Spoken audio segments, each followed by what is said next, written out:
बारिश का मौसम था। जंगल के हर पेड़ की टहनी से पानी टपक रहा था। रानो चिड़िया का छोटा सा घोंसला जो कालू कौवे के पेड़ पर था, पानी से भीग रहा था। तो छोटे बच्चों के साथ वो खुद भी सर्दी से कांप रही थी। मेरा बच्चा भीग गया, ऐ ऊपर वाले, बारिश तो सब कुछ बहा लेगी। काश कभी धूप हमारे आंगन में भी चमके। कौवों का घर चिड़िया के घर के ऊपर था। गौरी कौवी अपने घर की खिड़की से बोलती है, अरे छोटी चिड़िया, तू अभी तक यहीं पड़ी है? हमारे पेड़ की इज्जत खराब हो रही है तुम्हारे कच्चे घोंसले से। इस कमकल चिड़िया को और कोई पेड़ ना मिला रहने को। अब हमारे पेड़ की भी शाख झुक गई है इसके बोझ से। रानो चिड़िया अपनी नजरें नीचे कर लेती है और गीले पत्तों से अपने बच्चों को ढांप लेती है। घटाएं पूरे जंगल में छाई थी। एक ऊंची टहनी पर मिठू तोता और हरियाली तोती अपने बच्चों को परों में छुपाए बैठे थे। दोस्तों, अगर आप भी चाहते हैं मैं आपका नाम अपनी कहानी में लूं, तो देर किस बात की, जल्दी से कमेंट करके अपना नाम हमें भेजें। वो बारिश के पानी से बचे हुए और सुरक्षित थे। उनकी नजरें सामने रानो चिड़िया के भीगते घोंसले पर थीं। मिठू जी देखें, रानो चिड़िया कितनी परेशान है। उसके बच्चे तो बारिश में कांप रहे हैं। हरियाली, एक माँ का दुख सिर्फ एक माँ ही समझ सकती है। बारिश में भीगता हुआ बंटी कबूतर तोतों के पास आता है। मैं भी देख रहा था, रानो का बच्चा तो बिल्कुल बीमार लग रहा है। हमें कुछ करना होगा। हम रानो चिड़िया के दोस्त हैं, हमें उसकी मदद करनी चाहिए। हमारा घर छोटा ज़रूर है, लेकिन हमारा दिल बड़ा है। रात के वक्त तूफान और भी तेज़ हो गया। तेज़ आंधी चली और बारिश ने सब कुछ भगो दिया। रानो चिड़िया अपने बच्चों को सीने से लगाकर बैठी थी। ये तूफान बहुत खतरनाक है। मेरे बच्चों, मुझसे लिपट जाओ, मैं तुम्हें कुछ नहीं होने दूंगी। हवा इतनी तेज थी कि रानो चिड़िया के घोंसले का एक कोना टूट जाता है। कालू जी, मैं तो कहती हूँ गिरा दो इसका घोंसला, हमारी शाख का कुछ तो बोझ कम हो। अब देखेगी ये गुर्बत की कीमत। बारिश इस छोटी चिड़िया के बच्चों को बहा ले जाएगी। ऐ ऊपर वाले, मेरे बच्चों को कुछ ना हो, चाहे मेरी जान चली जाए। अगली सुबह बारिश तो रुक जाती है, मगर चिड़िया के बच्चे बुखार में तप रहे थे, खांस रहे थे। क्या करूं, ना दाना है ना दवा। रानो चिड़िया उड़ने की कोशिश करती है, लेकिन कमजोरी की वजह से गिर जाती है। बंटी कबूतर, मिठू तोता और हरियाली तोती मिलकर एक बड़े पेड़ की मजबूत शाख पर एक नया घोंसला बनाते हैं, जहां बारिश का पानी नहीं पहुंच सकता था। फिर वो रानो चिड़िया और उसके बच्चों को नए घोंसले में ले आते हैं। रानो, अब आप अकेली नहीं हैं, हम सब आपके साथ हैं। रानो बहन, हमने छोटा सा घर बनाया है, लेकिन ये मोहब्बत से भरा हुआ है। मेरे मुश्किल वक्त में मेरे दोस्तों ने मेरा साथ दिया। आज मेरे बच्चों को फिर से माँ का आंगन मिल गया। रात को कालू कौवा और गौरी कौवी हसद में जल रहे थे। ये सब रानो के साथ क्यों है? मैं तो रानो चिड़िया को इस जंगल से बाहर निकालना चाहता था। कालू जी, चलो उस चिड़िया का नया घर भी उजाड़ते हैं। वो जैसे ही रानो चिड़िया के घोंसले के पास पहुंचते हैं, मिठू तोता सामने आ जाता है। एक पत्ता भी तोड़ा तो तुम्हारी अक्ल निकाल दूंगा। बंटी कबूतर भी आ जाता है। हम सब अब साथ हैं, तुम तन्हा हो गए हो कालू। कालू कौवा और गौरी कौवी डरते हुए वहां से चले जाते हैं। उस रात भी जोरों की बारिश होती है, मगर रानो चिड़िया अपने बच्चों के साथ अपने नए घोंसले में सुरक्षित बैठी थी। सुबह होते ही बारिश भी रुक जाती है। रानो चिड़िया अपने नए घोंसले में अपने बच्चों को दाना खिला रही थी। ये पहली धूप है जो मेरे दिल में उतर रही है। माँ, अब हमारा घर गिरेगा तो नहीं? नहीं मेरे बच्चों, अब तुम्हारे पीछे माँ की दुआएं भी हैं और सच्चे दोस्तों का सहारा भी। रानो ने अपने बच्चों को गले लगाया।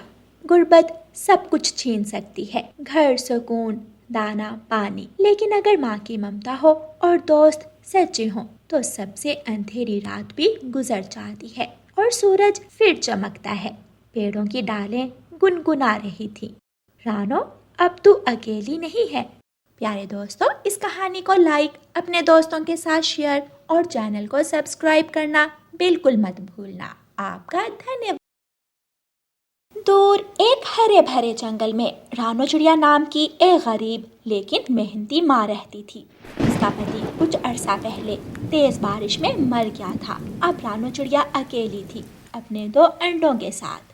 रानो चिड़िया अपने अंडों पर बैठी थी और बाहर जोरों की बारिश हो रही थी। ए ऊपर वाले, तू बस चंद दिनों का और साथ दे दे। ये जो 2 अंडे हैं ना, इन्हीं में मेरी पूरी दुनिया बसती है। बस अब जल्दी से मेरे बच्चे निकल आए ताकि मैं अपने बच्चों की चूं चूं सुन सकूं। आखिर अंडों से बच्चा निकलने का समय आ ही जाता है।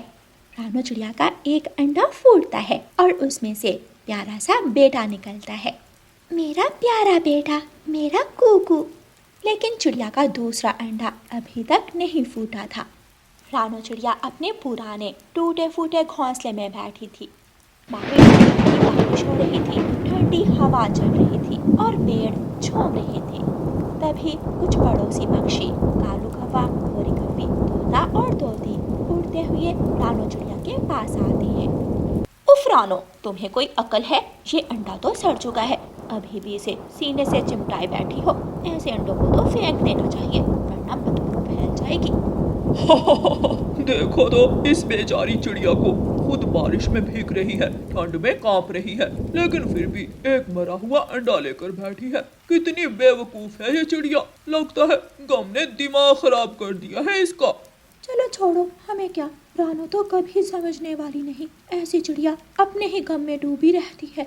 हम तो कहते हैं एक बच्चा मिल गया ना, बस वही काफी है। ये सड़ा अंडा रखकर क्या करेगी तू?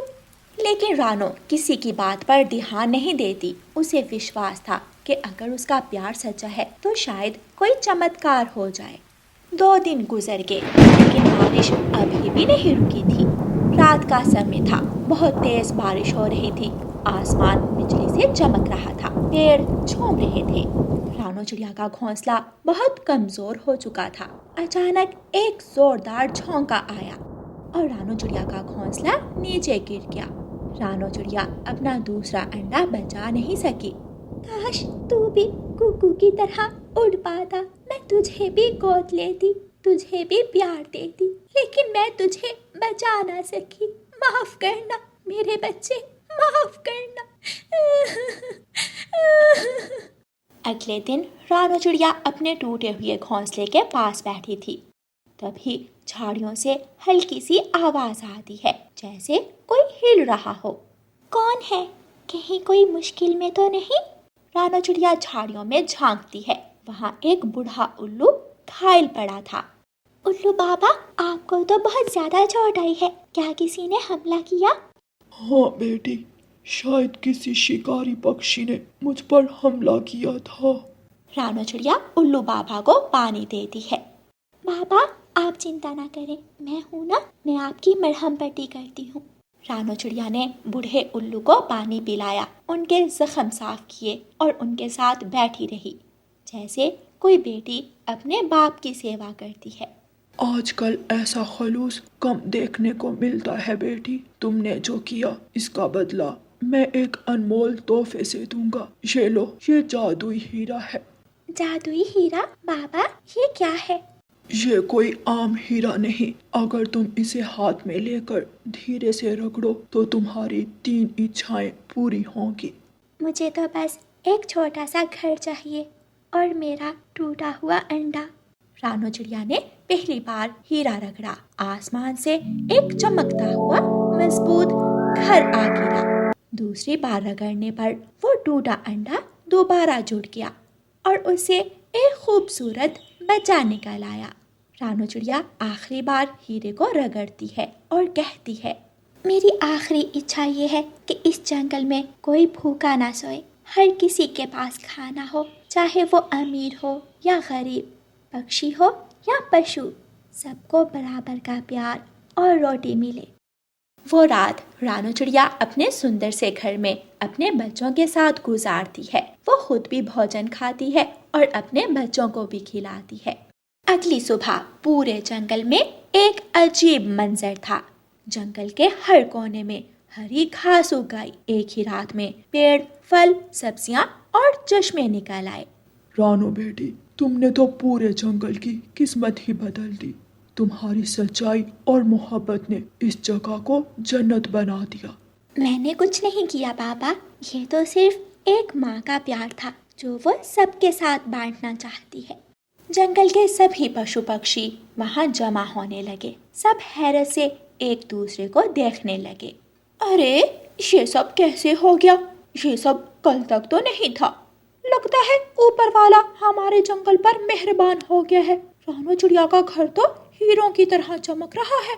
शायद रानो की सच्चाई, उसकी मेहनत और उसके आंसुओं ने ऊपर वाले का दिल बहला दिया। यही उसकी दुआओं का इनाम है।